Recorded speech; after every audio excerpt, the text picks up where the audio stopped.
శివదూత రాయబారం. అటుపైన బ్రహ్మదేవుడు శంఖచూడుని సంహరించడానికి శివుణ్ణి నియోగించి తన లోకానికి తాను వెళ్ళిపోయాడు. దేవతలు తమ తమ నెలవలకు నిష్క్రమించారు. శివుడు బాధ్యత భుజాన వేసుకొని చిత్రరథుడు అనే గంధర్వ ప్రియమిత్రుణ్ణి వెంటబెట్టుకొని భారతభూమికి దిగాడు. చంద్రభాగా నదీ తీరాన ఒక పెద్ద మర్రి చెట్టు నీడలో విశ్రమించాడు. శంఖచూడుడి దగ్గరికి చిత్రరథుణ్ణి దూతగా పంపించాడు. అతడు ఆ దానవేంద్రుడి రాజధానిలోకి ప్రవేశించాడు. అది 5 యోజనాల వెడల్పు, 10 యోజనాల పొడవు ఉన్న మహానగరం. మహేంద్రుడి అమరావతి కన్నా అన్ని విధాలా అత్యుత్తమంగా ఉంది. ఎటు చూసినా కుబేర భవనాలే వీధులు తీర్చిదిద్దినట్టున్నాయి. నగరానికి చుట్టూ 7 కందకాలున్నాయి. రథాస్వాలు అనుక్షణం ప్రయోగానికి సంసిద్ధంగా ఉన్నాయి. ప్రతి భవనం మీద రత్నకోటలు దగదగలాడుతున్నాయి. 100 వీధులు, చత్వరాలలో, వీధి మొగలలో మణివేదికలు, వివిధ వస్తు సంపన్నమై వణిజులు వీధి ప్రత్యేకం. తరులతా విరచితమైన ఉద్యానవనాలు, వాటిలో ఆశ్రమాలు. నగర సౌందర్యాన్ని తిలకిస్తూ వెళ్ళి చిత్రరథుడు రాజప్రాసాదం చేరుకున్నాడు. అది వలయాకారంలో పూర్ణచంద్రబింబంలా ఉంది. చుట్టూ 4 అగడతలున్నాయి. అవి అగ్నిజ్వాలలతో బగబగలాడుతున్నాయి. అది శత్రువులకు దుర్గమం, మిత్రులకు సుగమం. మణిమయ ప్రాసాద శిఖరాలు ఆకాశాన్ని ముద్దాడుతున్నాయి. చుట్టూ 12 కక్షలున్నాయి. 12 రజత ద్వారాలున్నాయి. ప్రతి ద్వారం దగ్గర దానవ వీరులు జాగరూకులై కావలి కాస్తున్నారు. కక్షాంతరాలలో ఉన్న వాటితో కలిపి మొత్తం 1,00,000 భవనాలున్నాయి. అన్నీ మణిమయాలే. అన్నింట రత్నస్తంభాలు, రత్న సోపానాలు. చిత్రరథుడు 12వ కక్ష దాటి రాజమందిర సింహద్వారం చేరుకున్నాడు. అక్కడ శూలం ధరించి చిరునవ్వులు చిందిస్తూ పింగళాక్షుడు, తామ్రవర్ణుడు, అతి భయంకరుడు ఒక ద్వారపాలకుడున్నాడు. అతడికి వృత్తాంతమంతా చెప్పి అనుజ్ఞ తీసుకొని లోపలికి ప్రవేశించాడు. దూత రూపంలో వచ్చాడు కనుక ఎవరూ పెద్దగా అడ్డుకోలేదు. అభ్యంతర మందిరం ద్వారం చేరుకున్నాడు. అక్కడి ద్వారపాలకుడికి తాను వచ్చిన పనిని, రణవృత్తాంతాన్ని తెలియపరిచి మీ ప్రభువుకు నివేదించి రమ్మని పంపించాడు. అతడు లోపలికి వెళ్ళి తిరిగి వచ్చి చిత్రరథుణ్ణి వెంట తీసుకుని వెళ్ళి శంఖచూడుని ముందు హాజరుపరిచాడు.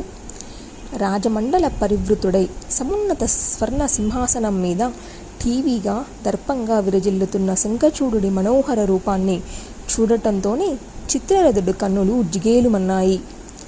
దివ్యమందిరం మణీంద్ర నిర్మితం, రత్నదండ సమన్వితం, రత్నమయ కృత్రిమ పుష్ప విభూషితం, బంగారు సింహాసనం. వెనక నిలబడి ఒక భృత్యుడు బంగారు గొడుగు పట్టుకున్నాడు. ఇరువైపులా పార్షదులు వింజామరులు వీస్తున్నారు.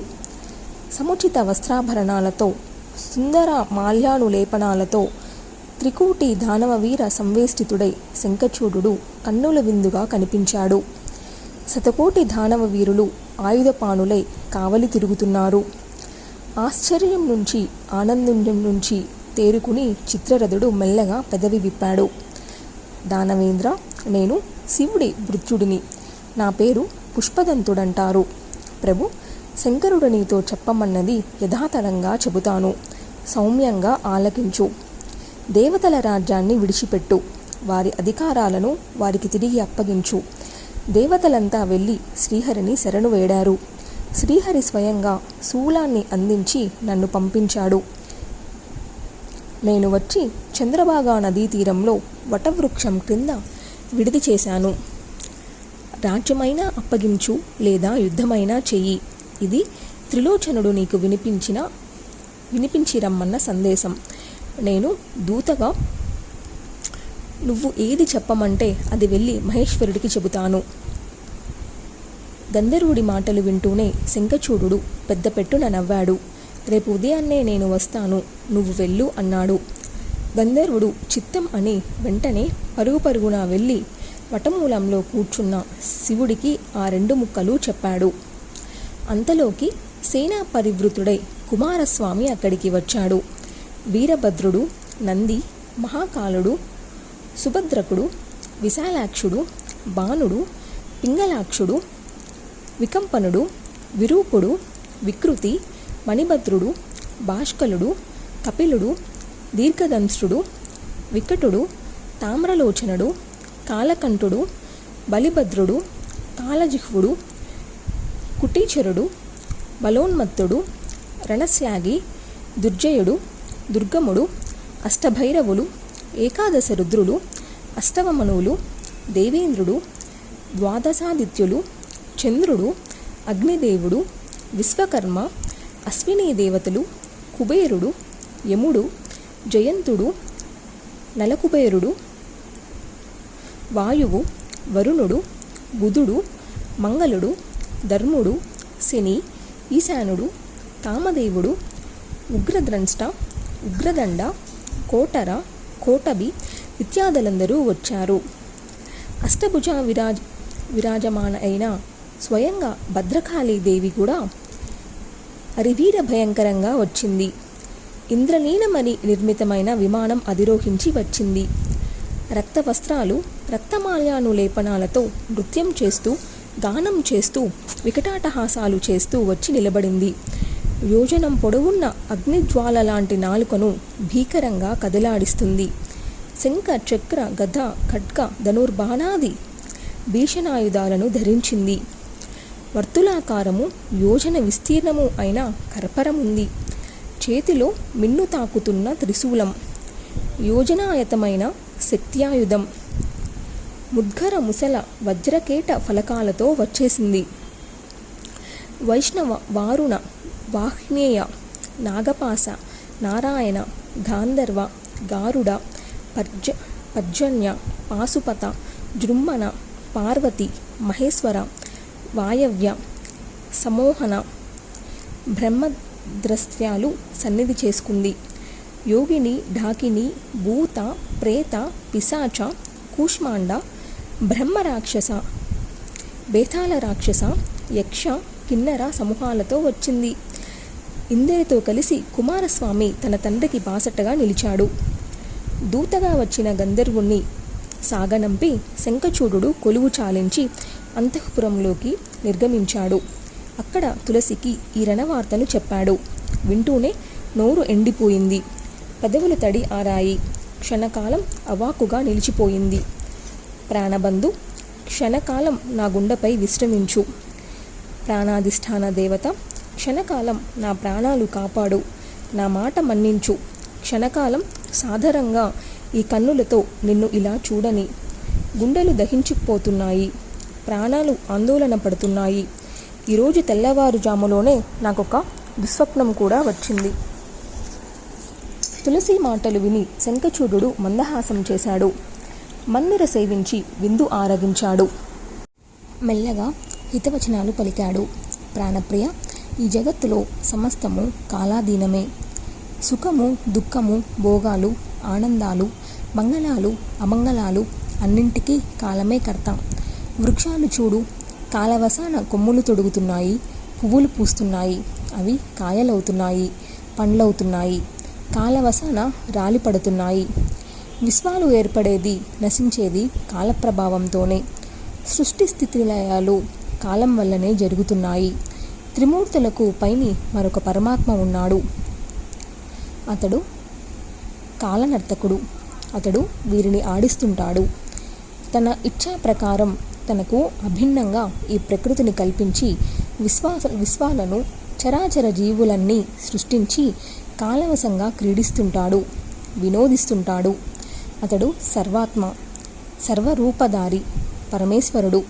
జనంతో జనాన్ని సృష్టింపజేసి, జనంతో జనాన్ని రక్షింపజేసి, జనంతో జనాన్ని సంహరింపజేస్తుంటాడు. ప్రియ, ఇప్పుడింకా అతడిని సేవించు.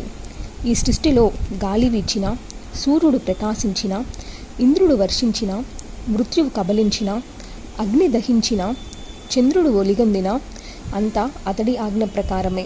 అతడు మృత్యువుకి మృత్యువు, కాలానికి కాలం, యముడికి యముడు, సృష్టికర్తకు సృష్టికర్త, మాతకు మాత, సంహర్తకు సంహర్త. ఆ దేవాదేవుని శరణు వేడుకో. అతడే అందరికీ నిజమైన బంధువు, ఆత్మబంధువు. నిజానికి నేనెవరో, నువ్వెవరో, విధి మనల్ని ఇలా కలిపింది, అలాగే విడదీస్తుంది. ఈ రహస్యం తెలిసిన పండితులు ఆపదలు వచ్చినప్పుడు అజ్ఞానిలా భయపడిపోడు. సుఖదుఖాలను రెండింటినీ సమానంగా భావించి కాలనేమి క్రమంలో మునుగుతూ తేలుతూ ఉంటాడు. తులసి, ఈ జన్మ మూడియంతోనే నువ్వు నిశ్చయంగా నారాయణుణ్ణి సేవించుకుంటావు. బదరికావనంలో తీవ్రంగా తపస్సు చేశావు కదా, నేను చేశాను. ఆ తపస్సుకు ఫలంగానే నువ్వు దక్కావు. బ్రహ్మదేవుడిచ్చిన వరం ఉండనే ఉంది. కానీ నీ తపస్సు శ్రీహరి కోసం కనుక అతడిని నువ్వు పొంది తీరుతావు. గోలోక బృందావనంలో గోవిందుణ్ణి త్వరలోనే కలుసుకుంటావు. ఈ దానవతి దేహం విడిచి నేను గోలోకానికే వస్తాను. మళ్ళీ అక్కడ నన్ను చూద్దువు గాని నేను నిన్ను చూస్తాను. రాధాదేవి ఇచ్చిన శాపం వల్ల ఈ భారత భూమిలో ఈ జన్మ ఎత్తవలసి వచ్చింది. ఈ తనువు రాలిపోగానే మళ్ళీ తిరిగి గోలోకానికే గదా వెళ్ళాల్సింది. ఇక ఇందులో నువ్వు కానీ నేను కానీ దుఃఖించవలసింది ఏమీ లేదు. త్వరగా గోలోకానికి వెళ్ళు, శ్రీహరిని కలుసుకుందాం, బాధపడకు. శంఖచూడుడు ఇలా ఓదార్చి తులసికి ధైర్యం చెప్పాడు. రత్నమందిరంలో హంసతూలికా తల్పం మీద తులసీదేవిని గాఢంగా ఆలింగనం చేసుకొని పడుకున్నాడు. క్రీడ, కౌతుక, మంగళవాక్యాలు ఎన్నెన్నో పలికాడు. తులసీదేవిని ఉత్సాహపరిచి ఉల్లాసంగా ఉంచడానికి శతవిధాలా ప్రయత్నించాడు. కానీ ఆ కృశోదలి అలా దుఃఖిస్తూనే ఉంది. ఆహారం ముట్టలేదు, రెప్పవాల్చలేదు, కన్నీరు ఆగలేదు. అతడి వక్షస్థలం మీద తనవాల్చి శోకిస్తూనే ఉంది. ఒకప్పుడు శ్రీకృష్ణుడు భాండీరంలో తనకు ఉపదేశించిన దివ్య జ్ఞానాన్ని అంతటినీ మెల్లమెల్లగా తులసికి మళ్ళీ నూరిపోశాడు శంఖచూడుడు. సర్వశోకహరమైన తెలివిని కలిగించాడు. దానితో తులసి తేరుకుంది. ముఖము, చూపులు తేటపడ్డాయి. ప్రసన్నత చిగురించింది. సమస్తము నశ్వరమే అనే ఎరుక కలిగింది. దుఃఖం తొలగిపోయింది. అప్పుడు శంఖచూడుడితో చెయ్యి కలిపింది. క్రీడాపరవశులై దంపతులు సుఖసాగరంలో ఈదులాడారు. అర్ధనారీశ్వరుడన్నట్లు బిగియార కౌగిలించుకున్నారు. ఇద్దరూ ఒకరికొకరు ప్రాణాధిక ప్రియులు. ఇద్దరు సమాన రూప యవ్వన సంపన్నులు. క్షణకాలం అవ్యక్త మధురంగా మాట్లాడుకుంటున్నారు. క్షణంలో రతిక్రీడా పరాయణులవుతున్నారు. క్షణకాలం మైమర్చి యవ్వన గర్వంతో విలాసంగా నవ్వుతున్నారు. ఆ శృంగార పండితుల రతికి విరతి లేదు. ఎవరికి ఎవరు తీసిపోవడం లేదు, ఓడిపోవడం లేదు.